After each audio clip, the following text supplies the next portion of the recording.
नमस्कार, मैं हूं आपके साथ मयंक। मैं वीडियो घर से बना रहा हूं। देखिए, इस वक्त की बड़ी खबर, गजा में बड़ी जंग छिड़ चुकी है। सीज फायर की धज्जियां उड़ चुकी हैं और हकीकत यह है, आरोप लग रहे हैं इजराइल पर कि इजराइल ने सीज फायर का उल्लंघन किया है। इजराइल के फाइटर जेट्स ने और टैंक्स ने राफा में और खान यूनिस इलाके में हमले किए हैं, जिसमें 40 से ज्यादा फिलिस्तीनियों की मौत है। जिसके बाद हमास ने भी जबरदस्त पलटवार किया है और कई जगह पे जो है फायरिंग हुई है हमास के लड़ाकों के बीच में और इजरायली सोल्जर्स के बीच में, जिसमें कई इजरायली सोल्जर्स की मौत की खबर आई है, कई लोग घायल हो गए हैं। देखिए, ये बड़ा इस समय जंग छिड़ी हुई है। फिलिस्तीनियों की 40 से ज्यादा फिलिस्तीनियों की मौत की खबर है। ऐसे इस तरह की ऑफिशियल बात आ रही है, जबकि हकीकत यह है कि कई कई ज्यादा फिलिस्तीनियों की मौत हुई है। जिस सीज फायर की बड़ी चर्चा थी, हमने पहले भी वीडियो बनाया था, आपको बताया था कि ज्यादा दिन तक ये सीज फायर नहीं चलेगा और देखिए बिल्कुल वही हुआ। अब जो खबरें निकल के आई हैं, दोनों तरफ से आरोप लगे हैं। इजराइल का कहना ऐसा है कि हमास की तरफ से सीज फायर तोड़ा गया, हमास का आरोप है कि इजराइल ने सीज फायर तोड़ा है। इसी बीच ईरान की तरफ से भी बड़ा बयान आया है। ईरान ने अपील की है उन देशों से जो कि गजा डील में गारंटर थे।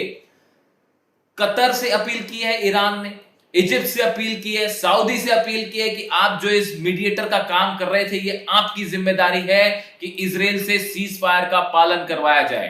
देखिए, इस्माइल बघाई हैं स्पोक्स पर्सन ईरान के, आईआरजीसी के, उनकी तरफ से ये बयान आया है। उन्होंने ये कहा है कि पहले भी इजराइल इस तरह के धोखे कर चुका है, अपनी शर्तों को लाद चुका है या अपनी जो बातें कही है उससे पीछे आ चुका है। लेकिन इसीलिए जो मीडिएटर कंट्रीज थी, अब ये उनकी जिम्मेदारी है कि इस सीज फायर को कंटिन्यू करवाया जाए, इजराइल पर दबाव डाला जाए कि वो सीज फायर का पालन करे। यूनाइटेड नेशन से भी अपील की जा रही है कि वो इंस्पेक्ट करे पूरे मामले को कि क्या एग्जैक्टली क्या हुआ।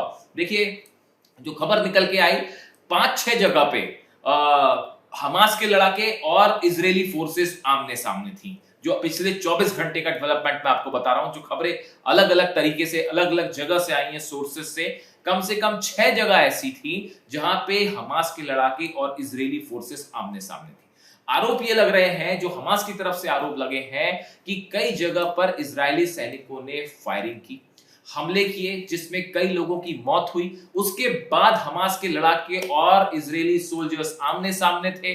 जो टनल्स हैं, देखिए बड़ा जाल बिछा हुआ है गजा में टनल्स का, जिसके बारे में इजरायली सेना को, आईडीएफ को अब तक कोई जानकारी नहीं है।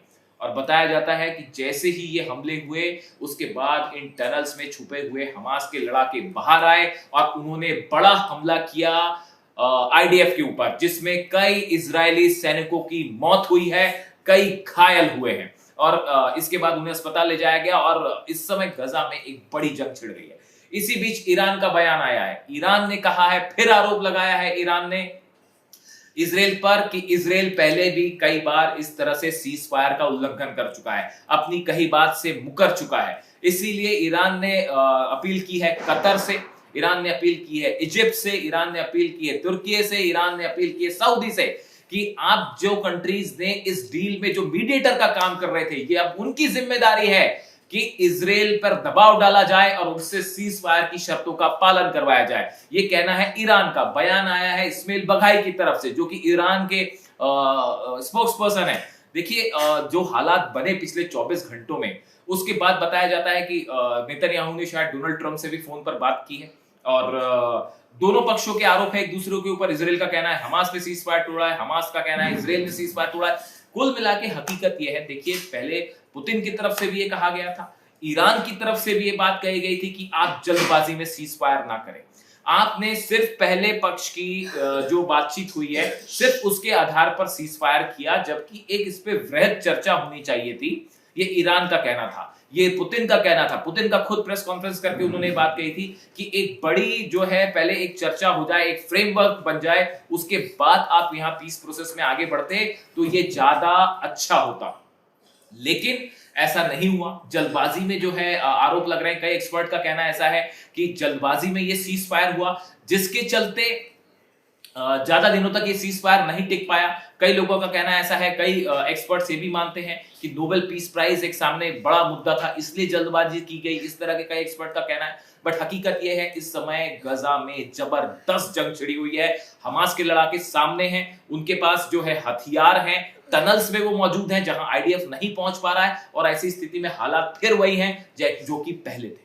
अब इसका जिम्मेदार कौन है? जो इंटरनेशनल फोर्सेस हैं वो इस बात की जांच करें, जो इंटरनेशनल एजेंसीज हैं वो इस बात की जांच करें कि सीज फायर किसकी तरफ से टूटा और क्यों एक बार फिर फिलिस्तीनी रिसीविंग एंड पे। जो फिलिस्तीनी अपने घर पहुंचना शुरू हो गए थे, उनमें खुशी की लहर थी कि भाई अब शांति होगी, वो शांति तोड़ने का जिम्मेदार कौन है? इजराइल की तरफ से इतने बड़े हमले क्यों हुए?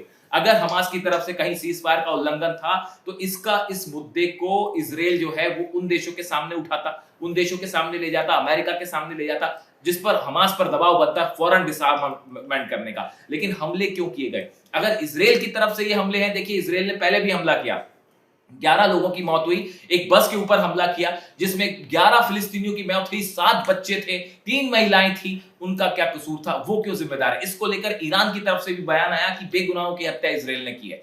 ऐसे में कुल मिला के ये जो आरोप प्रत्यारोप का दौर है, इसके बीच में फिलिस्तीन में एक बार फिर जबरदस्त जंग छिड़ी हुई है। और देखिए अगले 24 घंटे में आप देख सकते हैं कि गजा में एक बार फिर भारी बम्बार्डमेंट हो सकता है और हमास के लड़ाके अब एक बार फिर जो है इजराइल को बड़ा निशाना बना सकते हैं। आज जो हमले हुए हैं उसमें कई इजरायली सैनिकों की मौत हुई है, कई घायल हैं जिन्हें हॉस्पिटल में एडमिट करवाया गया है। नेतन्याहू की तरफ से, नेतन्याहू गवर्नमेंट की तरफ से इस मामले पर क्या कदम उठाया जाता है? क्या आज की रात गजा में फिर भारी होने वाली है? क्या बड़े हमले फिर होने वाले हैं? और क्या हमास एक बार फिर बड़ा जवाब देगा? इससे जुड़ा जो भी डेवलपमेंट होगा वो हम आप तक पहुंचाएंगे। ये वीडियो, ये खबर आप तक पहुंचानी जरूरी थी, इसलिए हमने ये वीडियो आप तक पहुंचाया।